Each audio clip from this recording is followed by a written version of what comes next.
I want to ask you about the situation in Kenosha, because 2 people were killed. 1 person was seriously injured after shooting near a gas station during last night's protest. Police reportedly described the gunman as a vigilante militia group, somebody who was in some way connected with a vigilante or militia group that have descended on the city. There's still a lot that needs to be learned in Kenosha. I know you personally tried to get the White House to pay attention to the threat of violent domestic extremists. How receptive was the Trump White House? So tragic what happened in Kenosha. I was listening to your previous segment. It's really gut-wrenching to watch that tape. The challenge that we're seeing play out across our country, however, we've been tracking this for 3 or 4 years now. We recognized that the threat had morphed and shifted a bit. In 2017, we were keeping tabs on it. How much was it shifting?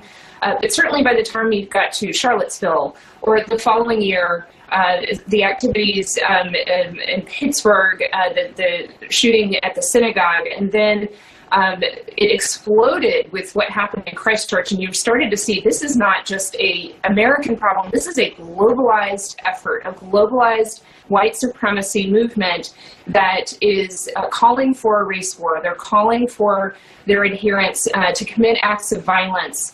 And the ideology is perverse, and it's getting mixed and confused, and it's very hard to kind of pinpoint what might cause somebody to mobilize to violence. And while when you're a government official, you have to be very careful. Anybody in the United States is able to hold weird ideologies, and we do have First Amendment protections. The concern we have from a counterterrorism perspective is some of those ideologies have a history of mobilizing people to violence, particularly violence against people. And what we saw is the white supremacist movement, the anti-government movement, did have that pattern and practice of mobilizing people to violence for decades. There have been more people killed in the United States by white supremacists than in recent years than an Islamist jihadist terrorism threat and all other ideologies combined. I think what's particularly challenging is in the last few months, instead of recognizing that those voices, which we've been watching for 3 years,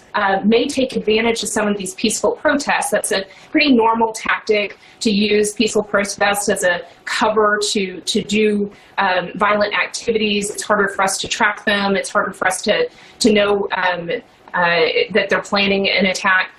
Instead of calling that out, they've been pointing out, and they're making it more political, focusing on Antifa, which I have to tell you, for 3 years, I received intelligence briefings, and never once did I get told that Antifa is our gravest threat because they're going to carry out attacks on people. They do have a tendency to cause disruption, civil unrest, crimes against property, all of which are serious and need to be treated appropriately by law enforcement. But it's not the same as what happened in El Paso or Poway or Christchurch. We have a growing threat in this country, and it is not Antifa. It is this white supremacist anti-government ideology. And I will let the law enforcement personnel investigate what happened last night, but on the surface, it looks like more of that type of threat.